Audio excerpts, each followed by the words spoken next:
What if I told you the second type of family you just saw is actually richer? Not almost as rich, not rich in a different way. Actually, genuinely, measurably richer. And by the end of this video, you will never see wealth the same way again. There are 6 forms of wealth. Most people know one. I'm going to walk you through all 6, and I guarantee your family is sitting on more of them than you think. We live in a world that has one definition of rich, money, and that's it. You've either got it or you don't. But that's a broken definition, because the people who only have money and nothing else, they'll tell you themselves, it's not enough. I'm not here to tell you money doesn't matter. It does. We talk about building it on this channel all the time. But what I am here to tell you is that if you only measure your family's wealth in dollars, you are dramatically underselling what you've got. There are 6 pillars of family wealth. Financial capital is just one of them, and in many cases, it's not even the most powerful one. Let's get into it. Let's start with the obvious one: money, financial capital. And yes, I'm going to spend real time on this because it matters. Here's what most families get wrong about financial capital. They think about it as income. How much do we make per month? But truly, wealthy families, legacy wealthy, they think in terms of assets. Owned things that grow over time and produce income without you having to work. Think real estate, business equity, investment portfolios, royalties. That's financial capital. Now, here's the truth about where most families stand. The average American family has almost nothing in the asset column. They've got a car, which loses value, maybe a house, which is more of a liability than people want to admit, and a retirement account they'll drain by retirement. But even if you're starting from zero, the fact that you know about this pillar puts you ahead of 80% of families who will never have this conversation at the dinner table. The move: start building assets, not just income. One cash-flowing investment, even a small one, is the beginning of generational financial capital. Your family's wealth story starts with that first intentional step: social capital. This one is wildly underrated, and it might actually be your family's most valuable asset right now. Social capital is your network, the relationships your family has built, the people who pick up the phone when you call, the doors that open because of who your family knows, and who knows your family.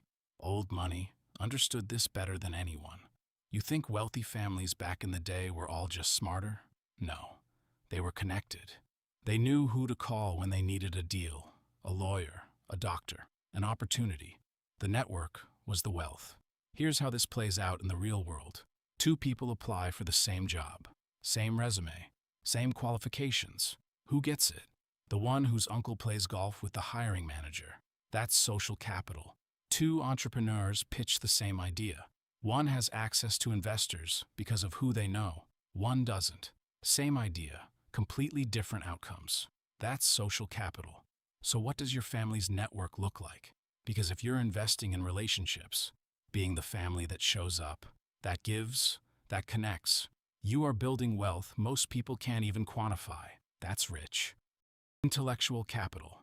The knowledge, skills, and wisdom that lives inside your family. Here's a wild thought experiment.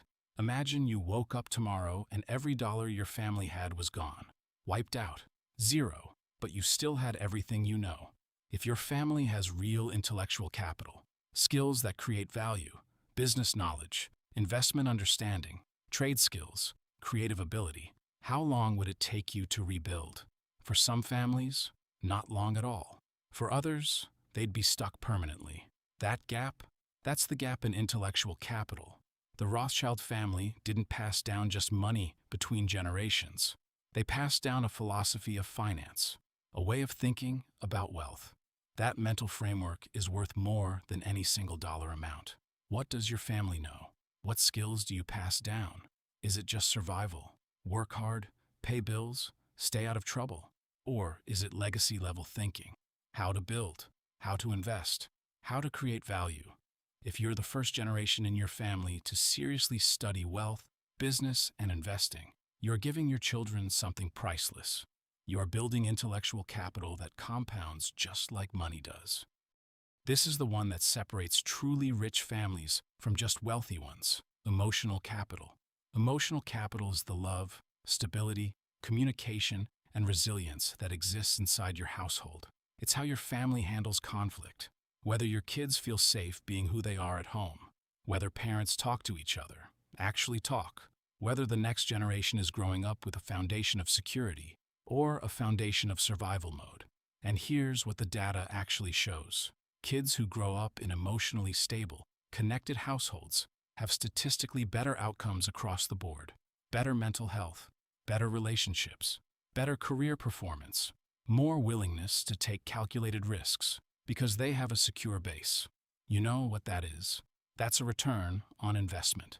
The family that has $10 million, but parents who don't communicate, kids who are afraid to fail, and siblings who don't trust each other. That family is poor. Their wealth will be gone in one generation because the emotional foundation isn't there to hold it. But the family with limited money, deep trust, honest conversations, and parents who show their kids they are loved and capable, that family is rich in the way that actually changes bloodlines. How's the emotional capital in your household right now? Because this is the one worth protecting the most. Pillar 5. Spiritual and values capital. And I want to be clear, this isn't just about religion, though for many families it is. This is about the core values your family operates from. What does your family believe about hard work, about integrity, about how you treat people, about what success actually means, about your responsibility to each other and to your community? Those beliefs, written or unwritten, are the constitution of your family, and they will shape every decision the next generation makes, long after you're gone. Think about the families you respect most, not just the wealthiest, but the best, the ones that seem to raise good human beings, generation after generation. They all have this in common, a clear set of values that get passed down like heirlooms. And here's something powerful. Values are the only inheritance that can't be taxed, stolen, or lost in a market crash. When your family knows who you are, what you stand for, what you don't negotiate on, how you move through the world with character, that is a form of richness that no check can buy. The final pillar, and maybe the most powerful one, legacy capital. Legacy capital is the impact your family has on the world beyond itself. It's what your family name means. It's the people you've helped, the communities you've served, the things you've built that outlast any one person. Legacy is why the name Carnegie still carries weight. Not because of money. Carnegie gave almost all of it away. It's because of what the Carnegie family did with what they had. Libraries, education, culture. Now, I know what you might be thinking. I'm not Andrew Carnegie. My family is not building libraries. But here's the thing. Legacy isn't about scale. It's about intention. Did your family build something that matters to someone outside of itself? Are there people in your circle whose lives are better because your family exists? Is there a story being written right now, maybe by you, right now, watching this, that your grandchildren will one day tell their children? That's legacy.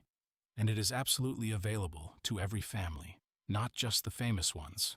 Your legacy is being built right now by how you show up, by the choices you make, by whether you decide today that your family's story is one worth being proud of.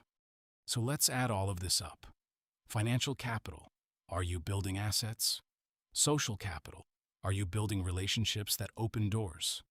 Intellectual capital. Are you passing down knowledge and skills? Emotional capital. Is your household a place of genuine connection and trust? Spiritual and values capital. Does your family know who you are? Legacy capital. Are you building something that outlasts you?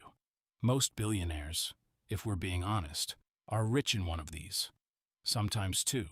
The money is there, but the kids are disconnected. The relationships are transactional. The values are blurry. The legacy is about ego, not impact. But your family, if you're intentional about all 6 of these pillars, you are building something that is genuinely, measurably richer than what most wealthy families ever create. Real wealth is when your family has resources and connection, knowledge and integrity, a network and values, money and meaning. That combination, that is extremely rare, and it is completely within your reach. Here's your homework, and I'm serious about this one. Go home tonight, or right now, if you're already there, and ask your family one question at the dinner table. What do you think makes a family rich? Just listen to the answers. Because the conversation that happens after that question, that right there is the beginning of building something. That conversation is the first brick. Families that talk about wealth, all 6 pillars of it, are the families that build it. Not because they have some special advantage, but because awareness creates action, and action, over time, creates legacy. You are not behind. You are not too late. And your family is not too ordinary. The richest families in the world are not necessarily the ones with the biggest bank accounts. They're the ones who decided, on purpose, with intention, to be rich in all the ways that actually matter. If this hit different for you, drop a comment and tell me which pillar your family is strongest in right now. I read every single one. If you haven't subscribed yet, hit that button. We talk about building real wealth on this channel, financial, personal, and generational. And share this with someone in your family, not as a hint, as a gift. Because whoever watches this with you is already thinking about legacy. I'll see you in the next one.